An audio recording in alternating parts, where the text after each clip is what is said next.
ওয়াসিকাল্লাযীনা কাফারু ইলা জাহান্নামা যুমারা, জাহান্নামের শিকল লাগাইয়া বাঁধবেন আর জাহান্নামের দরজায় নেওয়া হবে। জাহান্নামের দারওয়ান ফেরেশতারা বলবে, আলাম ইয়াতিকুম রাসূলুম মিনকুম ইয়াতলুনা আলাইকুম আয়াত, তোমাদের সামনে কি কোনো ওলি আবদাল কোন রসুল যায় নাই কোরআনের আয়াত পড়ে বয়ান করে নাই? কলু বালা, বলবে হ্যাঁ। মানো নাই কেন? বলে ওয়ালাকিন হাক্কাত কালিমাতুল আযাবি আলাল কাফিরিন। কি হবে আফসোস করে, আসলে আমার মাওলার ওয়াদাই তো সত্য। আজকে কুফরি করার কারণে, আল্লাহর হুকুম অমান্য করার কারণে আযাবে গ্রেফতার হয়ে গেল। ও আল্লাহর বান্দারা, বাংলাদেশের ইতিহাসে যেই পরিমাণ গরম এই বছর, এই পরিমাণ গরম আর পেছনে যায় নাই।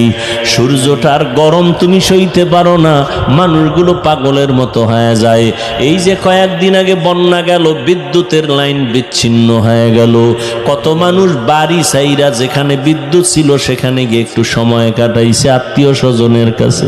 ও আল্লাহর বান্দা, গুনাহ নিয়ে যদি কবরে যাও, কিয়ামতের ময়দানে আমার নবী যদি শাফাআত না করে ভাগায়া দেয়, ওই দিন সূর্যের তাপটা যখন শুরু হয়ে যাবে, মাথার মগজগুলো ভাতের মারের মতো ফুটতে থাকবে, পায়খানার রাস্তা দিয়ে পেটের নাড়ি ভুঁড়িগুলো পড়ে যাবে, আর মানুষগুলো বেহুশ হয়ে বেকারার হয়ে বলবে পানি।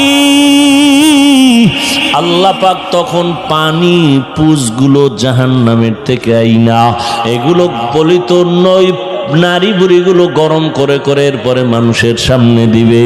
আম্মাজান আয়েশাও কাঁদতেছেন, রহমতের নবীও কান্না করতেছেন জাহান্নামের আযাবের ভয়ে।